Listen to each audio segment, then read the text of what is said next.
Hello everyone, आपल्या चॅनलमध्ये सर्वांचं स्वागत आहे। आजचाच विचार आहे, वयाने कोणी कितीही लहान मोठा असू देत, वास्तवात तोच मोठा असतो ज्याच्या मनात सर्वांसाठी प्रेम, स्नेह व आदर असतो। आज आपण तवा मटण फ्राय बनवणार आहोत। तवा मटण फ्राय ही अतिशय चविष्ट आणि झटपट बनणारी रेसिपी आहे। यामध्ये मटण आधी शिजवून घेतले जाते व नंतर मसाल्यांसोबत तव्यावर ते फ्राय केले जाते। यासाठी लागणारे साहित्य पाहूयात। अर्धा किलो मटण, हळद व मीठ। सर्वात आधी मटण एका भांड्यात काढून घ्यावे व ते काढून घेतल्यानंतर त्यामध्ये पाणी घालून ते स्वच्छ 2-3 पाण्याने धुवून घ्यावेत। मटणातील पाणी सगळे व्यवस्थित नितळून घ्यावेत व मॅरिनेशन करण्यासाठी सर्वात प्रथम हळद घालावी व मीठ घालावे आणि छान मिक्स करून घ्यावे।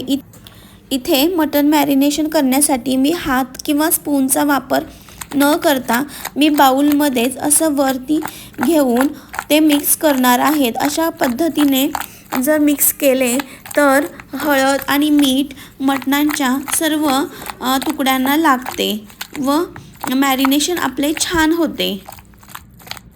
इथे आपले मटण मॅरिनेट करून झालेले आहे। आता हे मटण आपल्याला शिजवण्याची प्रोसेस करायची आहे। सर्वप्रथम बारीक कांदा चिरून घ्यावा। इथे मी 2 मोठे कांदे चिरून घेतलेले आहेत व मटण शिजायला घालताना मी खडे मसाले घालते, तर ते खडे मसाले आपण एका बाउलमध्ये काढून घेऊयात। तमालपत्र, मिरे, लवंग, दालचिनी, जिरं। मटण शिजवण्यासाठी मी प्रेशर कुकरचा वापर करणार आहे। गॅसची फ्लेम ऑन करून प्रेशर कुकर ठेवावा व त्यामध्ये मी कच्च्या घाणीचे शेंगदाणा तेल गरम झाले की त्यामध्ये आपण काढलेले सर्व खडे मसाले घालूयात। खडे मसाले घातल्यानंतर त्यामध्ये कांदा घालावा व तो छान गोल्डन ब्राऊन होईपर्यंत परतवून घ्यावा व त्यामध्ये आपण मॅरिनेट केलेले मटण घालावेत व तेही चांगले मिक्स करून परतून घ्यावे। साईडच्या गॅसवर मी पाणी गरम करायला ठेवले आहे। मटण परतवून झाल्यानंतर मी झाकण ठेवून त्याला वाफ काढणार आहे। तोपर्यंत आपले बाजूच्या गॅसवरील पाणी ते उकळणार आहे व ते उकळलेले पाणी मी आता या मटण शिजण्यासाठी घालणार आहे। मटण शिजवताना नेहमी गरम पाण्याचाच वापर करावा, म्हणजे मटण छान शिजते व त्याला चवही खूप छान येते। नंतर कुकरचे झाकण लावून साधारणपणे मी 3 शिट्ट्या काढल्या। 3 शिट्ट्यांमध्ये मटण आपले छान शिजते। मिक्सरच्या भांड्यात लसूण, खोबरे व कोथिंबीर बारीक करून घ्यावी। बस एवढेच आपण फोडणीसाठी वापरणार आहोत। यानेच आपल्या तवा फ्रायला छान चव येणार आहे। इथे आपले वाटण तयार आहे। इथे 3 शिट्ट्या झालेल्या आहेत। ही शेवटची शिट्टी आहे। कुकर गार होण्यासाठी मी त्याला बाजूच्या गॅसवर ठेवत आहे। तोपर्यंत आपण गॅसवर पॅन ठेवूया। त्यामध्ये तेल घालून कांदा छान तेलात परतवून घ्यावा। कांदा गोल्डन ब्राऊन होईपर्यंत तो परतवून घ्यावा। यासाठी गॅसची फ्लेम सिमच ठेवावी व नंतर त्यामध्ये टोमॅटो ॲड करून ते छान कांदा टोमॅटो एकत्र शिजवून द्यावे।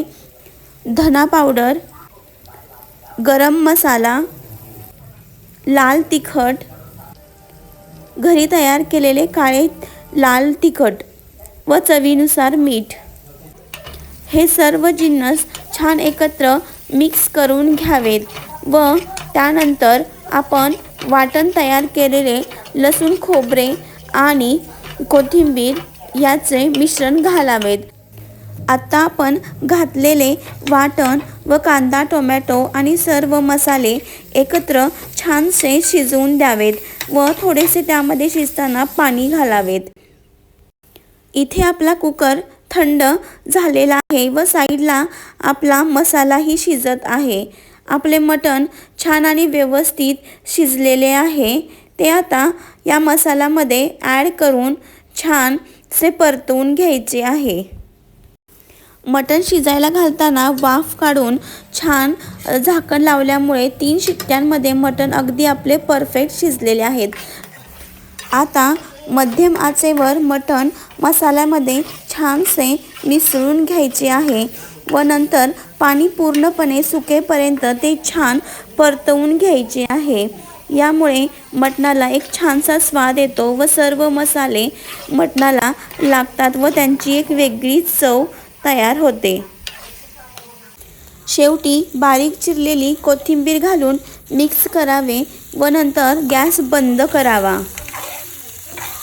इथे आपले गरमागरम मटण तवा फ्राय झालेले आहे. ते चपाती, भाकरी किंवा स्टार्टर म्हणूनही खाऊ शकता. तुम्हाला व्हिडिओ आवडल्यास प्लीज लाईक, शेअर आणि सबस्क्राईब करा. धन्यवाद.